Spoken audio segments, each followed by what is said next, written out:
No है ना, hero distribute करें मीडिया वही मैंने वही बोला यार हीरो का बात तो कर रहा हूँ। चलो मैं करता हूँ एंट्री ना।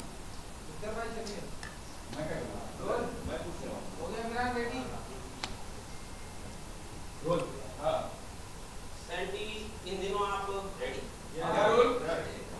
सेंटी इन दिनों आप बहुत ज़्यादा सुर्खियों बने हुए हैं सीजेपी को लेकर के, जो आपने विरोध किया था।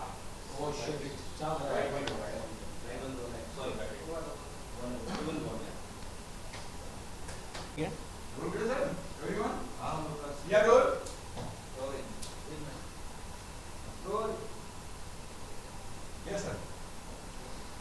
नमस्कार साथियों, स्वागत है आपका हमारे इस छोटे से प्रेस कॉन्फ्रेंस में। और मैं अभी सभी आप लोगों मीडिया जो इतने भी आए हैं उन सभी का दिल से धन्यवाद करना चाहता हूं। और हमारा इस कार्यक्रम का जो आयोजन है प्रेस कॉन्फ्रेंस का, उसका जो मेन उद्देश्य है कुछ विशेष सब्जेक्ट्स के ऊपर डिस्कशन करना है। और वो डिस्कशन चर्चा करना इसलिए ज़रूरी है क्योंकि पिछले कुछ समय से सोशल मीडिया के और इंस्टाग्राम के माध्यम से मुझे कई सारे मैसेजेस लोगों के प्राप्त हुए हैं जिनमें लोगों ने पूछा है कि आप सीजेपी के बारे में कुछ बोलना चाहते थे, आप पूरी बात बताइए, या चाहे आप आरक्षण के मुद्दे पर कुछ बोलना चाहते थे, मेरे कुछ अपकमिंग प्रोजेक्ट्स को लेके बात करना चाहते थे। तो कई सारे विषयों पे बहुत सारी बातें जो होती है वो इंस्टाग्राम और सोशल मीडिया के माध्यम से हम नहीं कर सकते, इसीलिए हमने एक छोटी सी प्रेस कॉन्फ्रेंस का आयोजित किया है। इस आयोजन में हम इन सब चीज़ों पे बात करेंगे, तो आप एक एक करके प्रश्न कर सकते हैं। साथ ही मेरे साथ मेरे बड़े भाई, एक बेहतरीन कलाकार, अदाकार और सबसे अच्छी बात, सबसे दिल के अच्छे इंसान। देखिए, अदाकार होना एक आम बात है, स्वाभाविक है, लेकिन एक अच्छे एक्टर के साथ एक अच्छा इंसान होना सबसे बड़ी बात है। एंड इसीलिए मैं स्वागत करता हूँ पुनीत वशिष्ठ जी का, जिन्होंने अपना समय कीमती निकाल के यहाँ पे इस प्रेस कॉन्फ्रेंस को ज्वाइन किया और हमारे इस मूवमेंट में शामिल हुए, इस चर्चा का हिस्सा बने। तो बिल्कुल वेलकम पुनीत जी, स्वागत है आपका। और आप एक एक करके अपने सवाल पूछ सकते हैं, हम कोशिश करेंगे ईमानदारी से उन चीज़ों का जवाब देने के लिए। Thank you. सेंटी जी, बहुत लंबे समय से आप सुर्खियों बने हुए हैं, आपने सीजेपी का विरोध किया। आप एक बात बताइए, एक बच्चा एक बहुत लंबे टाइम तक, साल 2 साल तक तैयारी करता है, अपनी कोचिंग की फीस भरता है, बहुत सारी पढ़ाई करता है, उसके बाद उसको पता लगता है कि उसका पेपर लीक हो गया, तो उसके लिए बहुत दर्दनाक विषय होता है ये। लेकिन आपने सीजेपी का विरोध किया, ऐसा क्यों? क्योंकि वो स्टूडेंट्स के लिए बात कर रहे थे। देखिए, इस देश की और हमारी जो जनता है उसकी विडंबना है कि हम कभी कभी उन मोमेंट्स को समझ नहीं पाते कि वो हमारे लिए अच्छा है या बुरा है। जैसा आपने बताया कि मैं स्टूडेंट्स की बात कर रहा हूँ या सीजेपी का विरोध कर रहा हूँ, तो मैं आपको एक क्लियर करना चाहता हूँ इस मीडिया और जनता के माध्यम से कि मैं कभी भी किसी स्टूडेंट के खिलाफ कुछ नहीं बोला हूँ, ना मैं आगे बोलूँगा। अगर चाहे नीट पेपर लीक का मुद्दा है, किसी और पेपर लीक का मुद्दा है, या चाहे कोई और क्या भाई है?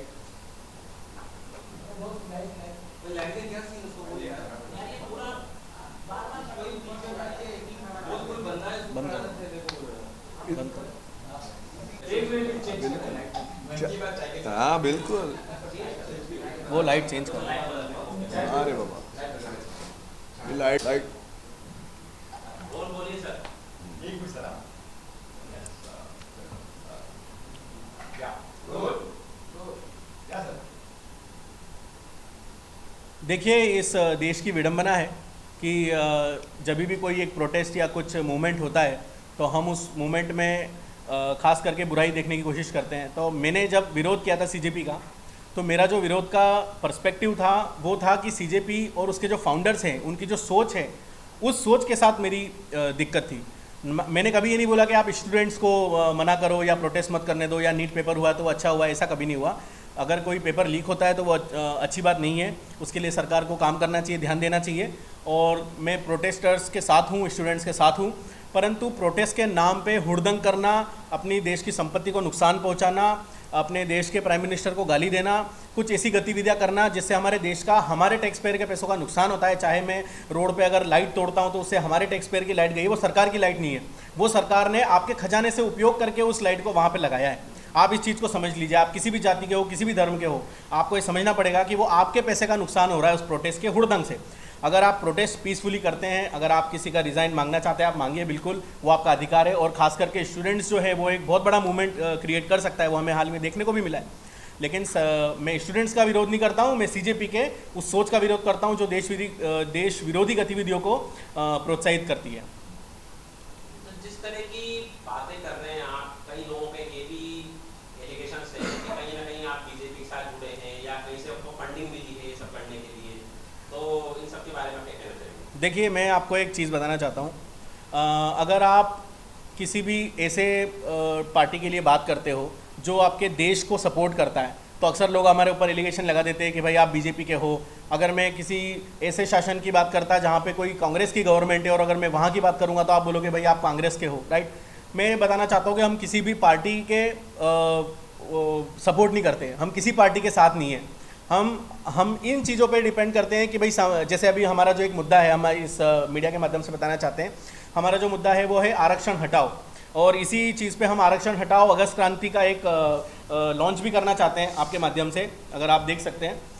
तो ये मैं इसीलिए बताना चाहता हूँ कि आरक्षण हटाओ अगस्त क्रांति ये हमारा एक मूवमेंट है, और अगर मैं बीजेपी से होता तो बीजेपी कभी नहीं चाहती कि आरक्षण हटे, चाहे कांग्रेस हो या कोई पार्टी देश की नहीं चाहती कि आरक्षण हटे। सब चाहते हैं कि आरक्षण बना रहे ताकि उनके वोटर्स की जो लोकप्रियता है वो परसेंटेज बना रहे, राइट। तो इसीलिए ना बीजेपी चाहती है ना कांग्रेस चाहती है कि आरक्षण हटे, लेकिन मैं इस मुद्दे को चाहता हूँ, और ये स्पष्ट है कि अगर मैं ये चाहता हूँ कि आरक्षण हटे तो ना मेरा किसी पार्टी के साथ में कोई संबंध है, ना मेरा ऐसा कोई फ्यूचर में प्लान है कि मैं कोई संबंध करूँगा। पुनीत जी, काफी लंबे समय बाद आपसे मुलाकात हो रही है जी, तो आप सेंटी का समर्थन कर रहे हैं, क्या कहना चाहेंगे अगस्त क्रांति और आरक्षण हटाओ के बारे में, और जो सेंटी का फैसला था जिनमें इन्होंने बीजेपी का विरोध किया था, आप किस तरह से जुड़े हैं, क्या कुछ कहना चाहेंगे? जी, मैं तो बस यही, एक तो आपके सारे श्रोताओं को और आप सभी को कैमरा के पीछे में प्यार भरा नमस्कार। शुरुआत करता हूँ हमेशा जय श्री महाकाल और जय माता दी जय श्री महाकाल। और हमेशा कहता हूँ कि मेरे खुले मनोस्थिति वाले मुसलमान भाई बहनों को, क्रिश्चियंस को एक मेरा प्यार भरा आदाब और वेरी गुड मॉर्निंग। ऐसे मैं अपने चैनल पे भी ऐसे लोगों को बोलता हूँ ताकि सब सुने जो ऊपर वाला बुलवाना चाहता है। आरक्षण तो अंग्रेज़ों का किया गया था। देखिए, हमारी भारत भूमि जो है वो वर्णों में बटी हुई है, ब्राह्मण, क्षत्रिय, वैश्य और शूद्र। तो ये एक जीवन व्यवस्था है, और उसको जीवन व्यवस्था को आगे चलाने के लिए ब्राह्मण होते थे। फिर समय बीता, सनातन इवॉल्व हुआ और बहुत कुछ चीज़ें हुई, बहुत सारा एवोल्यूशन हुआ, और आज हम इस युग में जी रहे हैं 2026 में, जहाँ पर और हमें और विकसित होने की ज़रूरत है, और भी मतलब इम्प्रूव होने की ज़रूरत है वक्त के साथ साथ। यही सनातन संस्कृति कहती है कि वक्त के साथ साथ बदलो, एक अच्छे इंसान बनो। तो आरक्षण रही बात, ये तो अंग्रेज़ों ने किया था। आरक्षण का मतलब मैं मानता हूँ कि मतलब जो होनहार भी नहीं है, जिसमें वो काबिलियत भी नहीं है, लेकिन उसको छोटी जाति या SC ST में उसको आगे जाकर आप डॉक्टर बना दोगे तो पता नहीं कुछ लोगों की जान को हानि हो सकती है। अगर आप उसको सिविल इंजीनियर बना दोगे तो पता नहीं कैसे पुल बन रहे हैं, आप देखोगे। तो मेरे ख्याल से किसी भी छोटी जाति, जैसा कहते हैं SC ST, कोई छोटी जाति नहीं है। ये सब अंग्रेज़ों ने आपके दिमाग में डाला हुआ है आपको छोटा बनाने के लिए। हम सब एक हैं भाई, कोई जाति नहीं, कोई धर्म नहीं, कुछ भी नहीं। जिसके आप पास हुनर है, जिसके पास काबिलियत है, उसको आगे आना चाहिए। और ये क्या है ना, बहुत बढ़ता जा रहा है हमारा संसार, बहुत आरक्षण में ही 48-49% चला जाता है। तो जो मिडिल वाला है वो कहाँ जाएगा? अमीर वाला को तो परवाह ही नहीं है, वो तो चला रहा है, मतलब उनके बाप बच्चे जो भी अपने बिजनेस से चले जा रहे हैं। तो आरक्षण एक समय पर ज़रूरी था मेरे ख्याल से, वो भी अंग्रेज़ों के नज़रिए से ज़रूरी था। और अभी मेरे ख्याल से आरक्षण को बिल्कुल हटाना चाहिए, जिसमें काबिलियत है उसी को ऊपर आना चाहिए। और ये छोटी जाति या SC ST को अपने आप को छोटा महसूस नहीं करना चाहिए। हर जाति, कोई ब्राह्मण हो, वैश्य हो, शूद्र हो, क्षत्रिय हो, सबको कंधे से कंधा मिलाकर इस भारत भूमि को आगे लेकर जाने के लिए चलना चाहिए, मेरा यही मानना है। और रही बात आपके दूसरे सवाल की, CJP का पूरा फॉर्म है कॉकरोच जनता पार्टी, और आप बीजेपी का जिक्र कर रहे थे सैंडी के साथ में। मैं भी किसी पार्टी का समर्थक नहीं हूँ। हमारी आंखें खुली, हम देख रहे कौन अच्छा कर रहा है, कौन बुरा कर रहा है, ठीक है। अगर बीजेपी आज की डेट में अच्छा कर रही है तो हम बीजेपी के साथ है, अगर कांग्रेस अच्छा कर रही थी तो हम कांग्रेस के साथ होते। तो CJP का मतलब क्या है? कॉकरोच जनता पार्टी। बीजेपी का मतलब क्या है? भारतीय जनता पार्टी। मेरे नज़रिए से CJP हमारी युवा को कॉकरोच बना रही है। आपको कॉकरोच बनना है, या भारतीय जनता पार्टी, मेरे नज़रिए से भारतीय जनता पार्टी आपको, युवा को भारतीय बना रही है, आपको भारतीय बना रही है। जो हमारा कल्चर खोते जा रहा है, जो हमारा कल्चर ख़त्म सा हो गया, आपको भारतीय बनना है या आपको कॉकरोच बनना है? अभी आपने सैंटी से प्रश्न किया था कि ये बच्चे का हुआ, ये नीट का एग्ज़ाम पेपर लीक हुआ, सारी हिस्ट्री खुल के आ गई। समुद्र मंथन भी ऐसा था कि जब मंथन हुआ तो पहले विष निकला था, फिर अमृत निकला और फिर कल्याण हुआ, संसार का उद्धार हुआ, विस्तार हुआ। तो पहले हमको देखने को लगा, सारे लोगों ने, हमको भी लगा ये मोदी और बीजेपी सब विलन है, वो निकला विष मंथन में से, ठीक है। उसके बाद हमने देखा कि भैया हमने तो, मैं एक पर्सनल बात कर रहा हूँ सैंटी, कि मैंने तो किसी भी वो 21 बच्चे जो बेचारे जिन्होंने अपनी जान दे दी पेपर लीक की वजह से, और ये पेपर लीक इतिहास में कई बार हुआ है, कांग्रेस में तो और ज़्यादा हुआ है, बड़ा गंभीर हुआ है।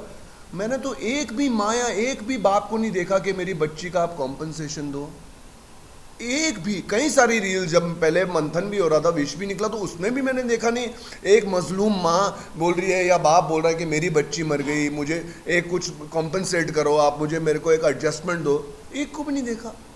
देखिए क्या है ना, ये जो हो रहा है, एक बीजेपी जो पार्टी कर रही है, आज आप देख रहे हैं airport, railway station, infrastructure, road.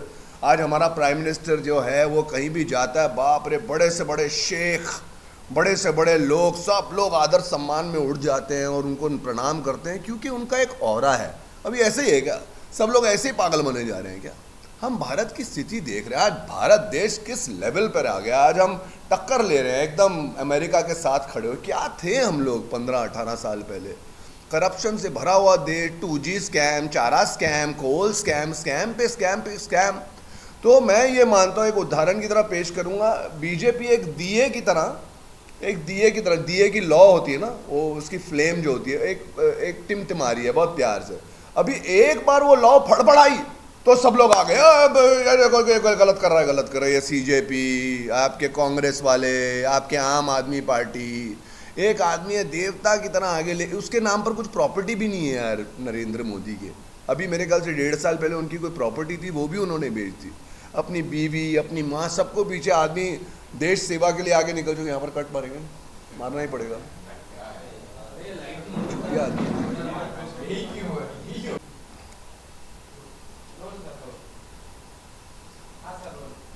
तो वो जो जोत जो है, एक सेकंड के लिए भी फड़फड़ाई, जैसे स्थिर रहती है ना जोत, आपकी जोत जो एक सेकंड के लिए भी फड़फड़ाई तो सारे के सारे राक्षस इकट्ठा हो गए, देख जोत फड़फड़ाई, देख जोत फड़फड़ाई। ये क्या है यार?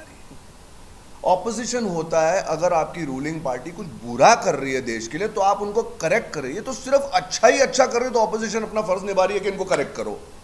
अभी देखिए, अनंत काल से ऐसा ही चलता आया है कि राक्षस जो होता है वो देवता को गलत समझता है, और देवता भली भांति जानता है नैतिक आंखों से राक्षस गलत है। अगर राक्षस ही ये समझे कि मैं ही सही हूं और अपने दिमाग को कभी नहीं खोलेगा वो एक्चुअली नैतिक और आध्यात्मिक आंखों से सही होने के लिए, तो तांडव ही मचेगा। और यही तांडव हो रहा है आजकल। इनको सबको साथ में मिलकर आगे बढ़ना चाहिए। राहुल गांधी इतना जला हुआ है, बोलता है, वो तो यही सोच रहा होगा ना, ये तो मेरी दादी का देश है, ये तो मेरे बाप का देश है, ये चाय वाला कहाँ से आ गया? तो वो ही उसी जलन में वो सड़ता जा रहा है। एक राक्षस वृत्ति का इंसान है। मैं ज़्यादा न्यूज़ देखता भी नहीं, हफ्ते में एक आध दिन कैचअप कर लेता हूँ, है ना। गोदी मीडिया क्या होती है, मोदी मीडिया क्या होती है, मैं बस देख रहा हूँ भैया कि एक देश जहाँ चला गया। मैं भी ट्रैवल करता हूँ अयोध्या, वो तो मैं देखता क्या ट्रैवल, क्या प्रोग्रेस हो रही है, चाहे वो ओवरऑल इंफ्रास्ट्रक्चर में हो, हर जगह हो, यू नो। तो कॉकरोच नहीं बनना है। हमने जो देखा है, जब मंथन हो रहा था, जब वहाँ पर तो सारे के सारे लड़कियाँ आ रही हैं, डांस कर रही हैं, ट्रिपलेट में बिरयानियाँ बट रही हैं, और ये जो बच्चों ने किया है वहाँ पर, ये तो अभी साबित हो गया, जब अमृत निकला मंथन में से साबित हो गया इनमें से कोई स्टूडेंट है ही नहीं। सबके ऊपर केस रजिस्टर्ड थे। मैं बताना चाहता हूँ, भाई की बात को मैं काट रहा हूँ, लेकिन आप देखेंगे कि जिस प्रकार से सीजेपी जो प्रोटेस्ट हुआ अभी अंतिम दिनों में, जितने भी पुलिस ने बाद में सीसीटीवी में देखा है, सबके ऊपर बड़े बड़े क्रिमिनल रिकॉर्ड्स थे। वो स्टूडेंट कहाँ से रहे? बिल्कुल भाई, अभिजीत दीपके का कहना है कि जो स्टूडेंट्स है उसके ऊपर आप एफआईआर मत करो। मैं खुद बोल रहा हूँ कि स्टूडेंट जो है उनका भविष्य खराब नहीं करना चाहिए, पर जो ऑलरेडी 10-15 साल अपने कारावास में बिता के आ चुका है, जो क्रिमिनल बैकग्राउंड से आ रहा है, वो कौन सा भविष्य सुधारने वाला है देश का, है ना। वो तो अपने देश की संपत्ति का नुकसान कर रहा है ना। वो इस देश की मीडिया को भ्रमित कर रहा है, मीडिया को बदनाम कर रहा है तो इस चीज़ का थोड़ा ध्यान रखना चाहिए। सीजेपी के फाउंडर्स की जिम्मेदारी थी कि वो सोशल मीडिया या ऑफलाइन प्रेजेंस के माध्यम से, जिस दिन प्रोटेस्ट में थे आप देखेंगे वो खुद चले गए ट्रक के ऊपर, और दूसरे जो उनके दैया जी थे वो बर्गर खाने में व्यस्त हो गए, है ना। तो प्रोटेस्ट की जो लीड थी वो गायब हो गई। अब बच्चे, भीड़ जो होती है वो अनकंट्रोल हो गई भीड़। तो इस प्रकार से जो बिना प्लानिंग का कोई एक अगर प्रोटेस्ट होगा तो उसको फिर सरकार अपने तरीके से निपटती है, और वही किया सरकार ने। जब नेपाल हुआ था, जो नेपाल में कांड होता, जब बांग्लादेश हुआ, तब मैंने थोड़ी न्यूज़ देखी थी, तो ये राहुल गांधी और ये अपना कौन है अपना पंजाब का चीफ मिनिस्टर भगवंत मान, आम आदमी पार्टी, ये आम आदमी पार्टी है, सब लोग बस यही बोल रहे थे, देखना मोदी यहाँ भी बांग्लादेश होगा, यहाँ भी नेपाल होगा। अरे यार वहां पर कुछ परिस्थिति, उसको लाइट वाले को इधर ही बैठा, ये भैया यही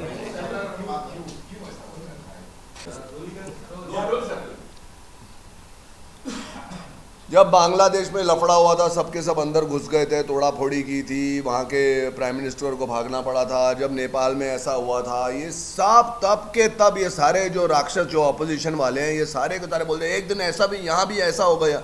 अरे लेकिन यहाँ क्यों होगा? वहाँ की परिस्थिति अलग है, यहाँ की परिस्थिति अलग है। 12 साल से आप किसी भी डिपार्टमेंट में देख लीजिए, सिर्फ और सिर्फ आर्थिक प्रोग्रेस ही हुई है, हर क्षेत्र में।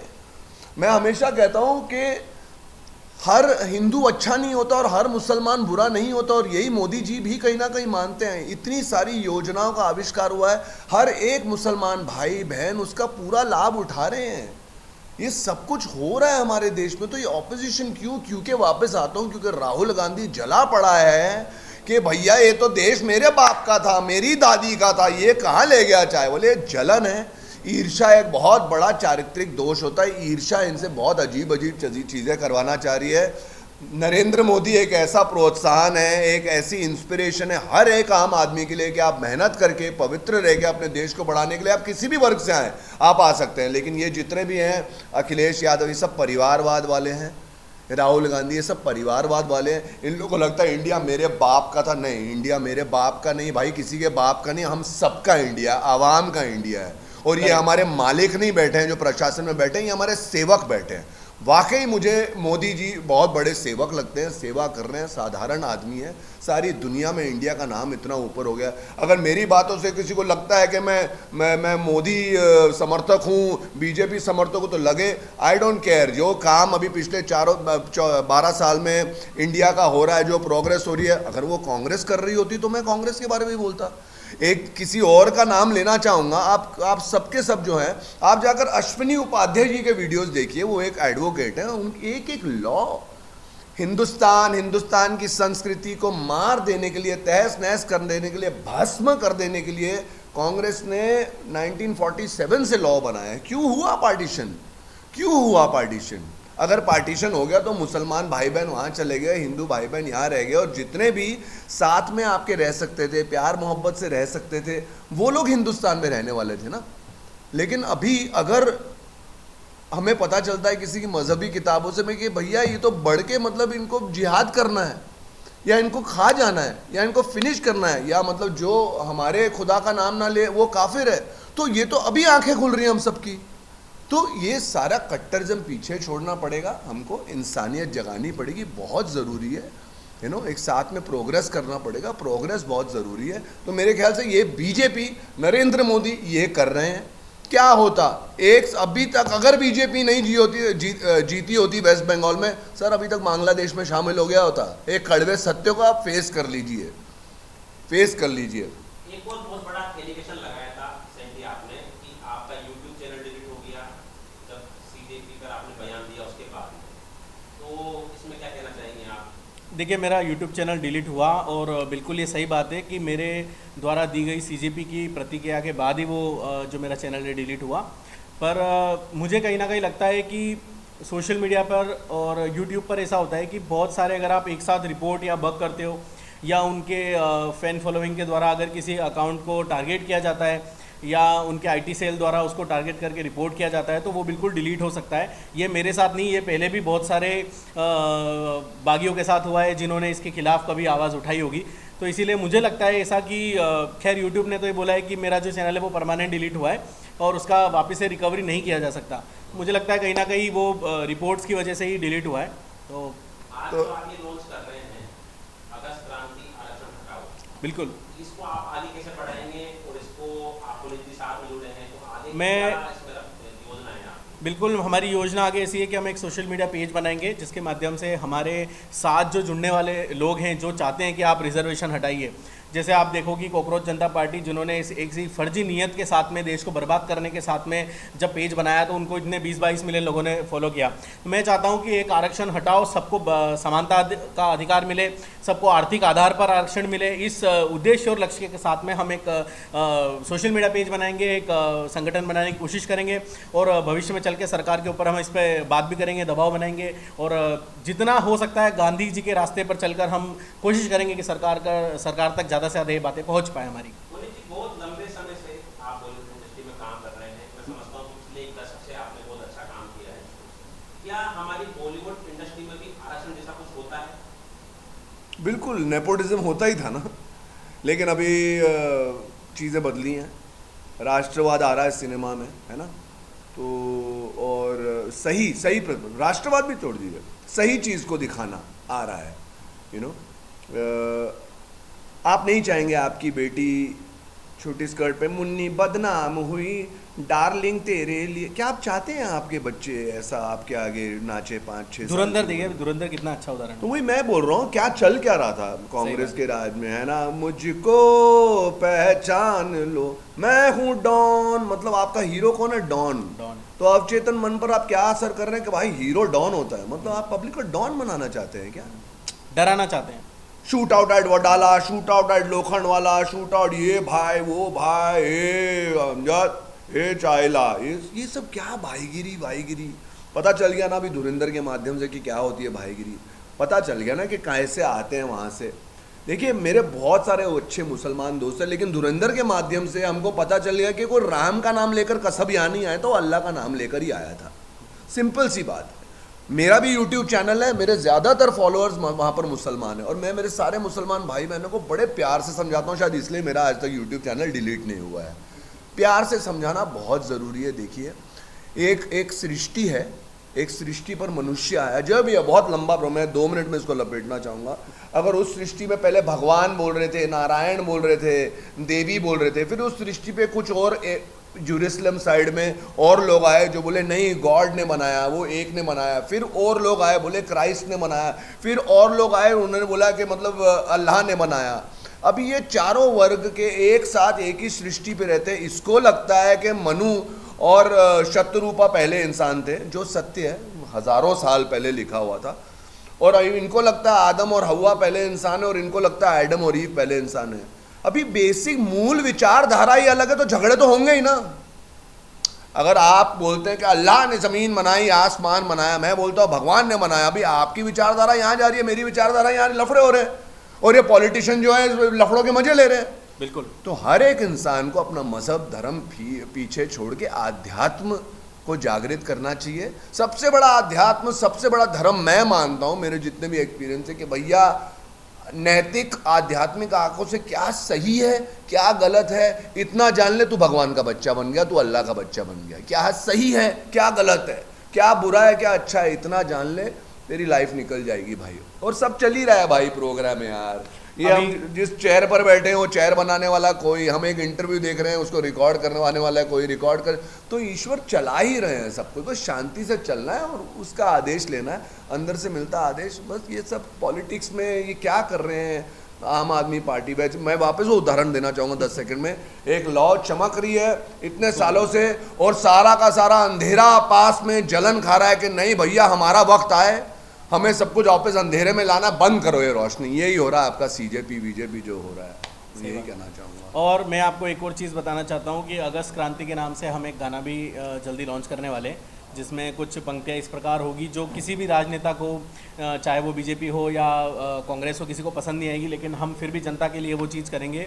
कुछ पंक्तियाँ हैं इस प्रकार की, देश की जनता रो रही, सरकार चैन से सो रही, ये जातिवाद के दम पे भर गए अपने वोट की झोली, असली मुद्दे खत्म हो गए सारे नेता जाली, और सड़कों में खड्डे हो गए क्या बजट हो गया खाली। इस बात का जवाब किसी के पास नहीं, सबके मुंह पर पट्टी। इस बात का जवाब किसी के पास नहीं, सबके मुंह पर पट्टी, और देश की मीडिया हो गई अंधी, न्यूज़ दिखा रहे बत्ती। अब हम तो यही करेंगे और हम तो यही कहेंगे, और सुनने की ताकत है, सुन लो, हम तो यही कहेंगे। इस प्रकार से जो हमारा अगस्त क्रांति का गाना होगा वो पूरा एक इस मुद्दे पर होगा कि किस प्रकार से जो शोषण करते हैं राजनेता, और उसका जो फ़ायदा है वो राजनेता के बच्चे उठाते हैं, विदेशों में पढ़ाई करते हैं, चाहे वो बीजेपी के हो, कांग्रेस के हो। आप किसी भी पार्टी के बड़े पॉलिटिशियन का, मैं आपको नाम नहीं ले रहा हूँ कि आप कांग्रेस का करो या आम आदमी पार्टी, किसी भी पार्टी के बड़े पॉलिटिशियन के बच्चे का रिकॉर्ड उठा के देख लो, वो विदेशों में है। सिर्फ भारत नहीं, किसी भी देश का। नेपाल में जो मूवमेंट हुआ या उसके पहले बांग्लादेश में जो मूवमेंट हुआ, उसका वजह ही ये था कि वहाँ के जो राजनेता थे वो जनता के बीच ग्राउंड लेवल की बातें करते थे, लेकिन उनके बच्चे लुई वटॉन और गुच्ची के बैग्स फ्लेक्स करते थे सोशल मीडिया पे। तो वहाँ की जो जेनजी जनता थी उन्होंने गुस्सा किया। तो इसी प्रकार से भारत के भी जो नेता हैं उनको देखना चाहिए कि उनके बच्चे अगर विदेशों में पढ़ रहे हैं तो वो खास करके भारत के बच्चों को ज्ञान मत दो कि हम यहाँ पे यूनिवर्सिटी बना रहे हैं, हम ये कर रहे हैं। आप अगर आपके बच्चों को विदेशों में भेजते हो तो आप कोशिश करो कि आप यहाँ इन्वेस्टमेंट ज़्यादा करो, ताकि आपके बच्चों को बाहर जाने की ज़रूरत ना पड़े। तब आप एक असली राजनेता के रूप में हमें स्वीकार होंगे, मुझे लगता है। ये राजनीति की बात है, उसके अलावा ऑडियंस जानना चाहती है कि पुनीत जी और सेंटी के कौन से नए प्रोजेक्ट, कौन से नए गाने या कौन से नए शोज। देखिए, मैंने अभी आपको बताया मेरा अगस्त क्रांति एक गाना आने वाला है। इसके अलावा मेरे कुछ पर्सनल प्रोजेक्ट्स भी आने वाले हैं। एक गुजराती फिल्म का भी अनाउंसमेंट होने वाला है, तो उसको लेके भी हम कुछ गाने कर रहे हैं। अभी उसका म्यूज़िक और जो बैकग्राउंड म्यूज़िक का काम है वही मैं कर रहा हूँ। देखिए, चर्चाएँ तो मीडिया का काम है, वो आप लोगों की जिम्मेदारी है, आप उसको कैसे चलाते हैं। चर्चाएं चलने दीजिए, बिल्कुल मैं चाहता हूं, लेकिन अभी इस पे मुझे लगता है कि बोलना सही नहीं है, क्योंकि आज हमारा जो मुद्दा है वो आरक्षण ख़त्म करने का मुद्दा है। ठीक है, बिल्कुल। अभी आप लोग हमारी आवाज़ फैलाएंगे यहाँ से, है ना, कि सबको जिस प्रकार से मीडिया हमको दिखाएगी, अगर हमारे साथ लोग जुड़ते हैं और डेफिनेटली हमें अगर मौका मिलता है प्रदर्शन करने का, तो बिल्कुल हम चाहेंगे कि हम रोड पे खड़े रहें। और मैं आपको एक बात ये भी बताना चाहता हूँ कि हम जंतर मंतर से भागने वाले भी नहीं। अगर हम जाएंगे तो हम ट्रक पे चढ़ के किसी नेता की तरह, है ना, जनता को आगे नहीं करेंगे लट खाने के लिए। अगर लट खाएंगे तो हम खाएंगे पहले, उसके बाद हमारी पब्लिक खाएगी। हमने रिसर्च की है आपके गानों को लेकर के, तो यूट्यूब चैनल डिलीट हो गया पर ऑडियो प्लेटफॉर्म पर वो गाने उपलब्ध है। तो वहाँ पर भी जो भाषा है बहुत ज़्यादा अच्छी नहीं है। कुछ गानों में कुछ शब्द ऐसे हैं जो कि बच्चों के लिए नहीं है, और एक तरफ आप बच्चों की बात कर रहे हैं, तो दोहरा पक्ष की दो बातें थोड़ी समझ में नहीं आई। इसको थोड़ा एक्सप्लेन करें। देखिए, मैं आपको सबसे पहले तो एक सलाह देना चाहता हूँ कि मैं जिस फॉर्म के गाने बनाता हूँ उसको रैप कल्चर बोलते हैं। ठीक है, हिप हॉप कल्चर, ये वेस्ट से इन्फ्लुएंस है। इंडिया में कभी भी रैप नहीं होता था। रैप सॉन्ग्स जो आए वो विदेशों से आए हैं, वहाँ का कल्चर हमने अडॉप्ट किया, उसकी लैंग्वेज बदली। आज देखिए आप तेलुगु, तमिल, कन्नड़ा, हिंदी, इंग्लिश सब लैंग्वेज में रैप सॉन्ग बन रहे हैं। और ये जो हमारा आर्ट फॉर्म है, इस फॉर्म के अंदर थोड़ी बहुत जो हमारे अंदर का गुस्सा होता है, एग्रेशन होती है, उसको दिखाने का एक तरीका है रैप में। तो इसीलिए उसमें कुछ ना कुछ शब्दों में गाली होती है। खास करके मैं दूसरे रैपर्स का नहीं जानता, लेकिन मैं अगर मेरी बात करूँ तो मैं गाना जब अपलोड करता हूँ तो उसको 18+ कैटेगरी में डालता हूँ, ताकि वो बच्चे ना देख पाए। और रही बात मेरे गानों में गाली की, तो बिल्कुल वो हमारी आर्ट फॉर्म का हिस्सा है। तो आपको सबसे पहले कल्चर समझने की ज़रूरत है कि रैप सॉन्ग्स का कल्चर क्या होता है, उसके बाद आप बिल्कुल ये बता सकते हैं कि हमारे गानों में गाली होती है। और मेरे ख्याल से शर्मा जी को आपका ये सुझाव लेना भी चाहिए, इशारा भी लेना चाहिए, और आगे गाली वाली अवॉइड करनी चाहिए। कोशिश करेंगे कि हमारे गानों में आने वाले समय में गाली मैं कम तो हो। इनके साथ एक ही मंच पर बैठ गए कि ना करें ऐसा, है ना। देखिए, और क्या है ना, संस्कृति हमारी अभी इन्होंने बात किया था बड़े बड़े मिनिस्टर के, लुई विटॉन पहन के। हमारी मूल संस्कृति क्या है? सनातन संस्कृति। कृष्ण क्या कह गए, राम जी क्या कह गए, महादेव पार्वती का क्या कहना था, हमारे ग्रंथ, हमारे उपनिषद कौन जानता है आज? मैं भी नहीं जानता था, लेकिन 4-4.5 साल से मैंने स्टडी की, और उस समर्पण के साथ आपका जीवन बड़ा शांत निकलता है, आपकी इंद्रियां शांत होती हैं, और आप एक बड़ा आत्मिक आध्यात्मिक जीवन जीते हैं। जितने भी सीजेपी के प्रोटेस्ट में था ना, इनकी इंद्रियां करप्ट थी। इनको मजा चाहिए, इनको मस्ती चाहिए, इनको खाना चाहिए, इनको गाली देना है प्रधानमंत्री को। ये आपकी इंद्रियां दूषित हो चुकी हैं, ये इसका परिणाम होता है। क्या सीजेपी जैसी पार्टी को हमारी यूथ फॉलो करके वाकई कॉकरोच बनना चाहती है, कि या अपने भारतीय कल्चर को जानकर एक भारतीय बनना चाहती है? ये मैं सवाल आपके साथ छोड़ रहा हूँ अपनी तरफ से। भारतीय बने। अगर आज मैं इस इंटरव्यू पे आ रहा होता और जीन्स और टी शर्ट की बजाय मैं धोती और कुर्ता पहना होता, तो मैं पहनते हुए मुझे भी अजीब लगता कि धोती कुर्ता कहाँ पहन, लेकिन मेरी तो ये संस्कृति है। इसने पिछले 100, 150, 300, 350 साल मुगल राज करके गए, 200 साल अंग्रेज राज करके गए। हमारी संस्कृति कहीं खो गई है। हमारी संस्कृति को जानिए, उसके अंदर घुसिए और फिर मोक्ष प्राप्ति के मार्ग पर चलिए। क्या आपका क्या मेरा, यार मैं हमेशा कहता हूँ कि ना हिंदू बन ना मुसलमान बन, इंसान का जन्म मिला है, अच्छा इंसान बन। मैं हमेशा ये कहता हूँ। हाल ही में आपने कहा स्टार्टिंग में कि हमारा विरोध प्रोटेस्ट को लेकर है, लेकिन आपने तो पूरा विरोध राहुल गांधी, कांग्रेस पार्टी, अभी हाल ही में राम मंदिर से दान पेटी से पैसा चोरी हुआ था, उसके भी जिम्मेदार कांग्रेस पार्टी और राहुल गांधी। नहीं, अरे भाई मैं बोल रहा हूँ, मैं हमेशा कहता हूँ कि हर हिंदू बुरा अच्छा नहीं होता और हर मुसलमान बुरा नहीं होता, तो उन लोगों के ऊपर पूरी जांच की जा रही है।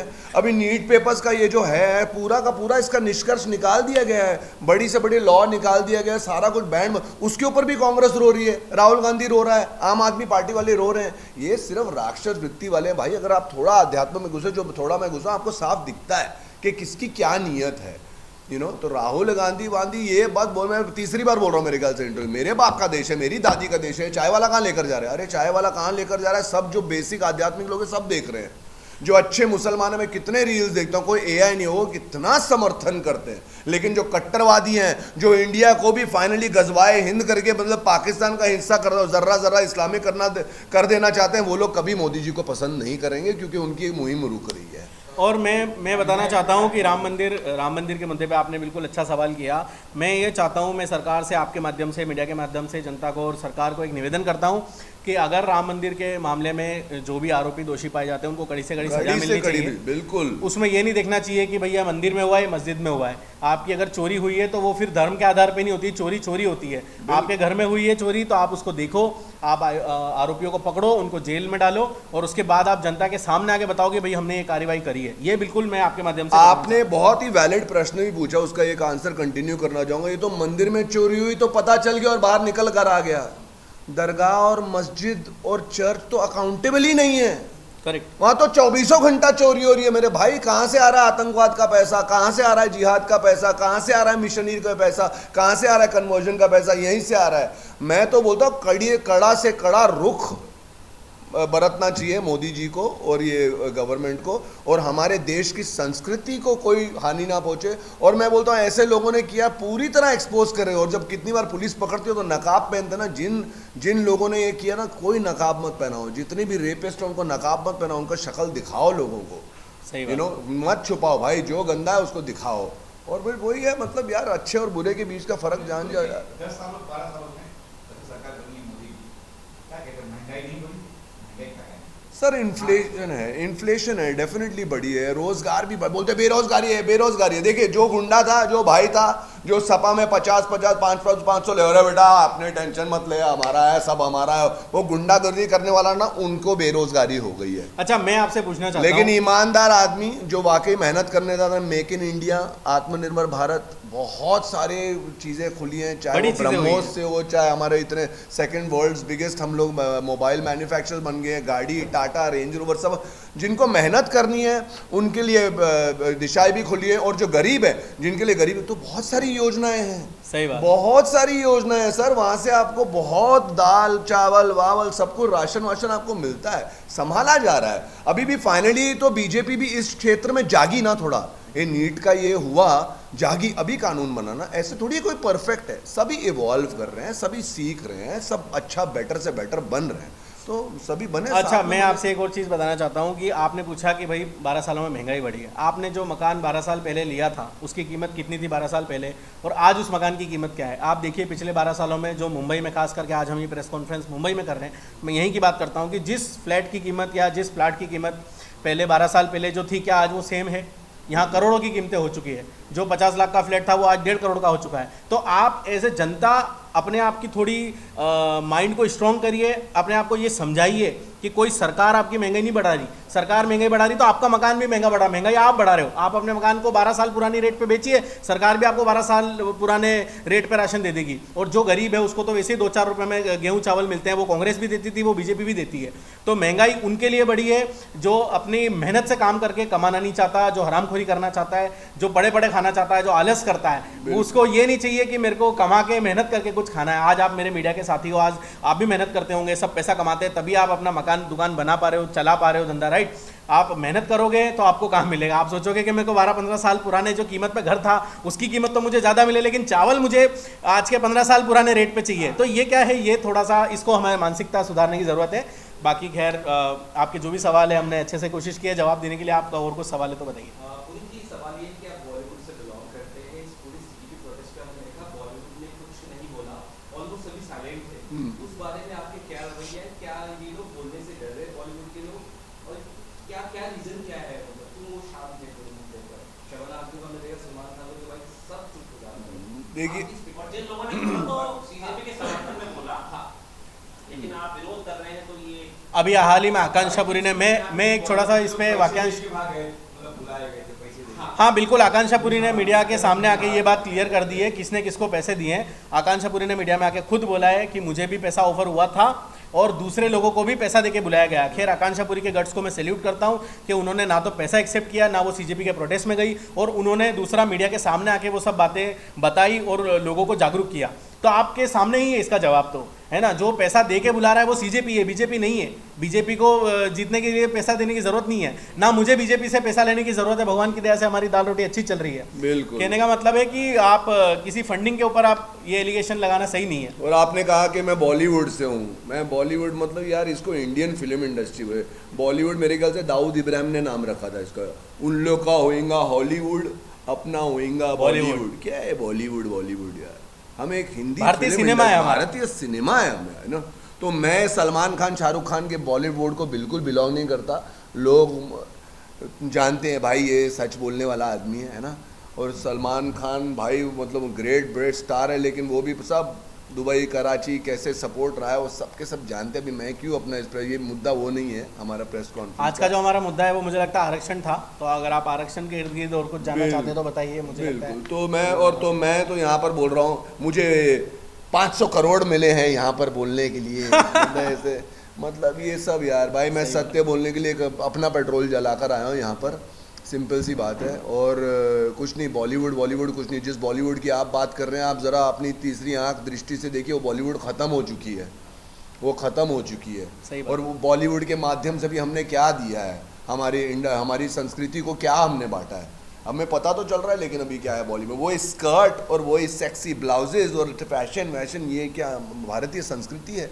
सिनेमा के माध्यम से संस्कार बांटे जा सकते हैं। मैं महाकाल माता पार्वती से यही प्रार्थना करता हूँ कि सिनेमा के माध्यम से संस्कार बटे। हाँ, कॉमेडी भी आए और सारी चीज़ें हो, सब रंग का अभिनय हो, लेकिन संस्कार भी बांटे जा सकते हैं ना। शायद यही वजह है कि बॉलीवुड की फिल्म बहुत कम चल रही है, हॉलीवुड की फिल्म बड़ी बड़ी फिल्में बहुत बॉलीवुड की चलती है। लेकिन मैं वही बता रहा हूँ कि जो सिनेमा जनता, आज की जनता, 2026 की भारतीय जनता जो सिनेमा देखना चाहती है वो धुरंधर है, वो यूरी अटैक वाली मूवी है। तो आप देखिए कि जनता किस ओर जा रही है। अभी जनता को वो स्कर्ट और वो नाच गाने में नहीं जाना है। उनको चाहिए कि उनको एक हमारे इतिहास से रिलेटेड हो या हमारी सत्यता पर आधारित कोई अगर फिल्म है तो उसको जनता खुद स्वीकार रही है। डॉन को ग्लोरीफाई करना, गैंगस्टर्स को ग्लोरीफाई करना, सेक्स को ग्लोरीफाई करना, फैशन को ग्लोरीफाई करना, कहाँ भैया। तो काफ़ी टाइम से जो सिनेमा चल रहा था आज से 12 साल पहले, वो हमारी आंखें खुली, लेकिन आंखें बंद करने वाला था। अभी आंखें खोल, धुरंधर आप देख रहे हैं। मैंने फिल्म की थी, मैं उसमें मेन विलन था उदयपुर फाइल्स, उसमें कन्हैया लाल के मर्डर के ऊपर फिल्म बनी थी। बंगाल फाइल्स, कश्मीर फाइल्स, ये सारी फिल्में आपकी आंखें खोल रही हैं। कई सालों से सिनेमा के माध्यम से आपकी आंखें बंद की गई हुई थी। आरक्षण मुद्दे थे, जहाँ मराठा आरक्षण मांग रहे थे,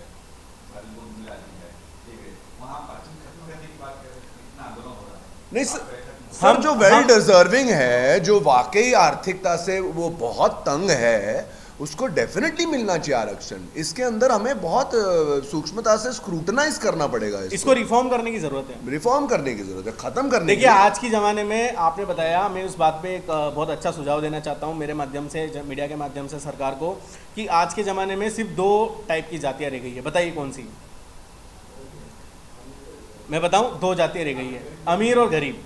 तो अगर आपका आरक्षण का जो मुद्दा मांग उठ रही है कहीं पे कि उनको आरक्षण मिलना चाहिए, तो वो गरीब को मिलना चाहिए। जब मैंने ये शुरुआत में बात की थी अभी इस प्रेस कॉन्फ्रेंस में, तभी बोला था कि आरक्षण के आधार पर आप आरक्षण दो, आप आर्थिक स्थिति के आधार पर आरक्षण दो, वो ज़्यादा वैलिड होगा। कोई अगर विकलांग है, कोई हाँ, दिव्यांग उसको दो है, आप। उसको दो, कोई मेंटली और फिजिकली बिल्कुल। डिसेबल्ड हो, उसको दो। हम ये मना नहीं कर रहे कि आरक्षण को खत्म कर दो, हम ये चाहते हैं कि आरक्षण को रिफॉर्म करके आर्थिक आधार पे बांटो, ताकि आपका जो आरक्षण है वो सही बंदे तक पहुंचे, सही इंसान तक पहुंचे, और वो जिसको ज़रूरत है वो आगे बढ़े जीवन में, और वो भारत के योगदान में अपना योगदान दे सके, राइट, भारत की तरक्की में अपना योगदान दे सके। चाहूंगा कि पोस्टर लेकर के थोड़ा सा फोटो बिल्कुल बिल्कुल। आज के दिन में कर देते हैं। थैंक